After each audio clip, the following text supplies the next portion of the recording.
not old, as we that are left grow old. Age shall not weary them, nor the years condemn. At the going down of the sun, and in the morning, we will remember them. We will remember them.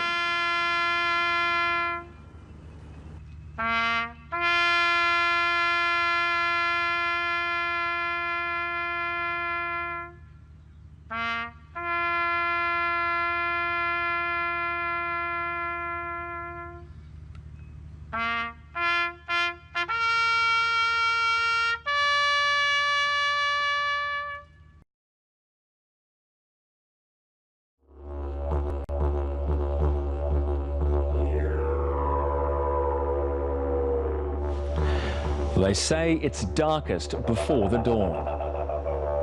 And so it was on the 25th of April 1915. The moon had set. The only light available to the men, well, boys really, of the Australian and New Zealand Army Corps were the unfamiliar constellations of the Northern Hemisphere. The darkness bred confusion. Boats landed in the wrong positions. The terrain wasn't what they'd expected. And then came the gunfire. It began as soon as the first men came ashore at what would come to be known as Anzac Cove. The task was impossible, but retreat was not an option. No one knows for sure how many Australians died that day. Probably about 650. 8 months and about 8,000 Australian deaths later, the Anzacs were evacuated. The campaign was abandoned, a failure. But the Anzac legend was born.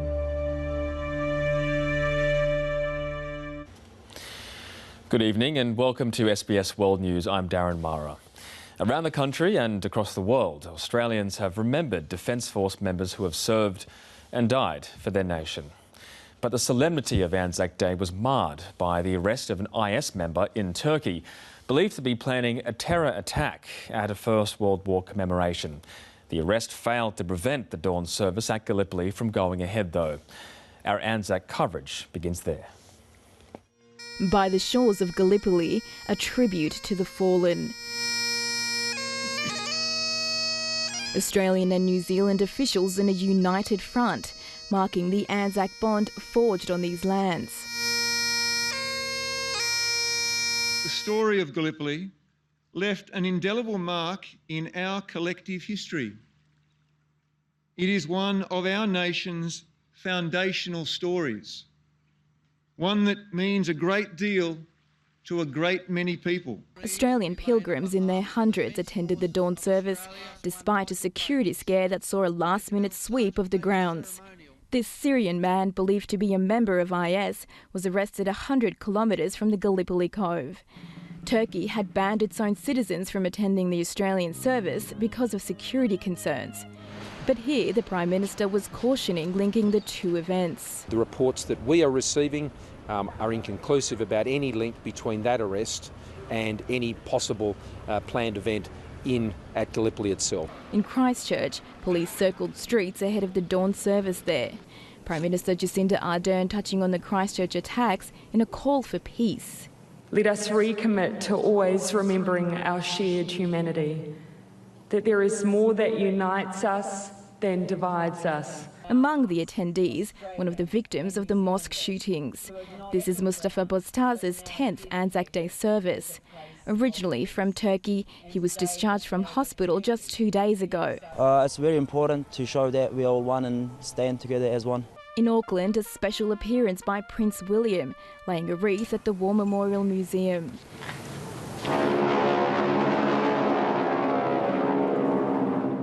His 2-day visit coming amid threats to Anzac services in New Zealand that saw some cancelled so police were not spread too thin. Security was also tight at Villers-Bretonneux, where the Australian and French flags were hoisted as the two nations remembered the thousands of diggers who perished and the many who have no known grave. Time has taken our First World War men and women from us. Their experiences are now beyond living memory. though their presence lives on in our history. New generations have taken their place. A steady stream of Australians paying their respects at the memorial. Families with stories and legacies of their own. Rashida Yousafzai, SBS World News. Back home and from country towns to the capital Canberra, people attended commemoration services to remember the fallen and thank those who served. A sacred and sombre reminder of the fallen.